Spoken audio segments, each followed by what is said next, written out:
maioria das vezes, o profissional para tratar esse bruxismo só vai ser procurado quando o paciente começar a sentir os sintomas ou os seus familiares começar a sentir incômodo pelo ranger dos dentes, por exemplo, que o paciente pode não estar percebendo, porque pode ser noturno e ele não vê enquanto dorme.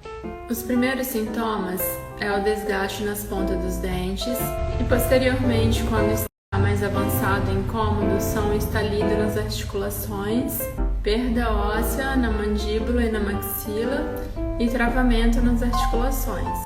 O limiar de cada pessoa em frente ao estresse vai definir essa propensão que ela vai ter ao bruxismo. Por exemplo, o mesmo estresse pode afetar duas pessoas diferentes e uma delas desenvolveu o bruxismo e a outra não. Ou mesmo a pessoa que desenvolveu o bruxismo frente a esse fator estressante, né, esse estresse, ela pode desenvolver o bruxismo naquele momento, mas em outra época da vida dela, que ela esteja melhor, ela não desenvolve o bruxismo.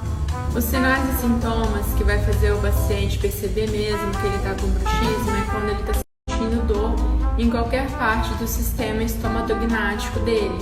Então, ele pode estar sentindo dor nos músculos da mastigação, ou na articulação temporomandibular, ou até mesmo estalidos, na articulação temporomandibular, ou mesmo pode estar sentindo dor nos dentes.